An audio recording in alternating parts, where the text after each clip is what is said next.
এই জন্য বুদ্ধিমানের কাজ হলো জুমার দিন যখন আসবে বন্ধু, সব কাজ কমপ্লিট করে তুমি মসজিদে চলে যাও, যেন তোমার পিছু টান না থাকে। বলে কেন? আমাদের দোষের কিন্তু বন্ধু শেষ নাই। জুমার দিনে মুসল্লিরা যায় সবার পরে এবং বের হয়, ইমাম সাহেব যখন ডানে বামে সালাম ফেরায়, মনে হয় যেন বন্ধু বিশ্বযুদ্ধ শুরু হয়ে গেছে, কার আগে কে রে বার হয়ে যাবে।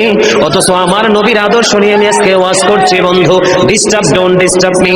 তোমরা আমি বললে আওয়াজ দিবে, নয়তো চুপ করে আলোচনা শুনবে, কারণ আজকের সময় অত্যন্ত গুরুত্বপূর্ণ। কারণ আমি যদি 5 মিনিট সময় পাই, একটা হাদিস শোনাতে পারবো।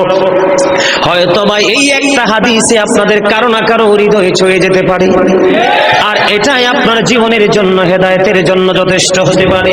বন্ধু, মুসল্লিরা যায় রে সবার পরে, বের হয়ে আসে সবার আগে, এটা মুসলমানের কখনো চরিত্র হতে পারে না। তাকওয়া সম্পূর্ণ ব্যক্তির আদর্শ কখনো হতে পারে না। হাদিস শরীফ খুলে দেখি বন্ধু, আমার নবী বলেছেন, রে আমার উম্মত, জুমার দিন সাইয়্যিদুল আইয়াম, সব দিনের চাইতে শ্রেষ্ঠ। ঈদুল ফিতর, ঈদুল আজহার দিনের চাইতেও দামি। এই জুমার দিনের ফজিলত বরকত নিয়ে আলোচনা করলে বন্ধু রাত একটাই কভার করা যাবে না, এত বরকত এই জুমার দিনের।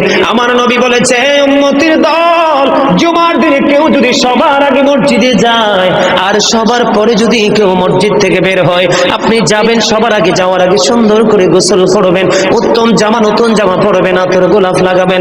আপনি রাস্তা দিয়ে হেঁটে গেলে মানুষ যেন বলতে পারে যে মসজিদের মুসল্লি হেঁটে যায়।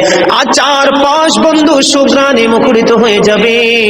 এমন ভাবে সবার আগে বন্ধু মসজিদে যাবেন, যাইয়া মসজিদে ঢোকার সময় ডান পাওটা দিয়ে মসজিদে ঢুকবেন, ঢুকে গিয়ে নামাজের শুরুতে বসে যাবেন।